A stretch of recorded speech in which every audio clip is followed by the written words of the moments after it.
Welcome back sa aking channel. Ilang beses nang namiligro ang buhay ni superstar Nora Honor. Sa kanyang pagbabahagi, ang huli rito kanyang ikinasawi raw ng 3 minuto matapos dalhin sa intensive care unit kumakailan lamang. Talagang ginimbal ang mundo ng showbiz industry sa mga balita nito tungkol sa kanya. Kaya marami ang mga nagsilabasa ng mga espekulasyon na talagang hindi na siya makaka-recover sa kanyang pagkasawi ng ilang minuto. Sinabi niya ito noon sa katapos lang ng panayam ng Fast Talk with Boy Abunda dahil sa pagbaba ng kanyang oxygen level ng kanyang pangangatawan. Saad niya, hindi ko alam kung pwede kong sabihin kasi namatay na ako ng 3 minutes. Ito man nakaraan lang, ngayon ko lang sasabihin ito. Kasi yung nangyari noon, hindi ba nagkakasakit ako? Lalabas ako ng gabi. Madaling araw, dadalhin na naman ako sa ospital. So may insidente na sabi ko, halika na kasi, bumababa yung oxygen sa katawan. So punta ako sa ospital, sabi ko, oxygen lang po ang kailangan ko. Ang nangyari, hindi ko alam, walang tumulong. Hindi man nadali na lagyan ako ng oxygen. Ang nangyari, humiga ako. Hindi ko na alam ano ang nangyari. Paggising ko, nandoon na ako sa ICU. Aniya, may nagsabi sa kanyang swerte siya at mahal siya ng Diyos dahil sa pinagdaanan dito lamang. June 2022 lang nang hirangin bilang pambansang alagad ng sining o national artist si Ate Guy na siyang pinakatanyag para sa pelikula niyang Himala. Ang hindi niya alam, ilang himala ang kanyang pagdaraanan para manatiling buhay hanggang sa ngayon. Banggit pa niya, siguro yung mission mo ay hindi pa tapos. Mayroon pang dapat na gawin sa mundo. Yun lang ang laging sinasabi sa akin ng mga kaibigan ko. Ito hindi talaga alam ng mga tao, pero sorry po na pag-usapan.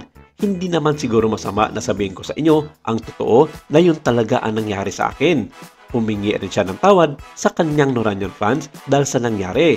Noong nakaraang taon lang nang isailalim siya sa gamutan ng aktres dahil sa paghina ng kanyang baga, maliban pa sa ilang mga komplikasyon. Bagamat sinabi niya noon sa tanyag niyang pelikula na walang himala, lumalabas na 2 ganito pa raw ang kanyang pinagdaanan maliban sa panandaliang pagpanaw. Dati na raw siyang nakaligtas sa isang aksidente sa kotse habang ginagawa ang kanyang career-defining movie. Dagdag pa niya, ang sabi nila nagdasal na sila kasi sabi nila patay na ako.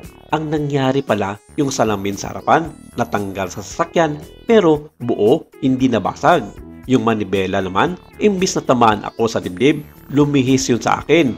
So wala talaga, wala ako naramdamang sakit.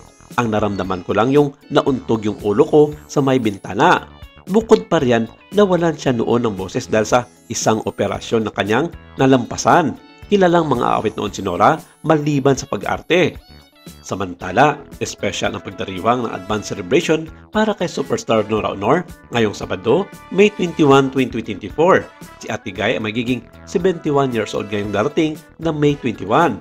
Momentos ang birthday celebration ng superstar na ginanap sa Seda Vertis North sa Quezon City. Para sa kaarawan niya, dumating ang 5 niyang anak, sina Lotlot De Leon, Ian De Leon, Kiko, Kenneth at Matit De Leon. Hindi agad si karaman ng karami ang pagkakaroon ng love-hate relationship ni Ate Guy sa kanyang mga anak, partikular kina Lotlot at Matet. Pero puno ng pagmamahal ang mga mensahe ng anak sa birthday girl. Sabi ni Lotlot, mamahalin kita hanggang kailanman. Halos ganun din ang sinabi ni Matet. Forever, Mommy, we love you so much. Habang nag-recite naman ng poem si Ian, halos hindi naman nakasalita si Kiko at nagyakapan silang mag-ina. Ang bilin niya, basta ma, ingatan nyo lang lagi sarili mo. Si Kenneth ay camera shy, kaya hindi nagpa-picture at hindi rin nagbigay ng kanyang mensahe. Gayunpaman, ang pagdalo ng kanyang mga anak ay testamentong nagkaayos na silang mag-iina. Sabi ni Lotlot, ang huling beses na nagkasama-sama silang mga anak ay noon pang magkasakit si Ate Guy. Naging abala kasi sila sa kanilang mga buhay. Samantala, sa birthday ni Ate Guy ay nanalo pa ng 500 pesos si Ian sa Bring Me Game kung saan hiningi ang old photo ng superstar. Kasama rin ng mga anak ni Nora ang kanilang mga pamilya. Kitang-kita naman ang saya sa kanilang mga muka ngayong nagkaayos at nabuo na silang mag-iina. Hindi naging visible si Kenneth sa picture dahil ayaw niyang magkaroon ang mga larawan niya. Maraming salamat. Ito lang muna ang ating update for today.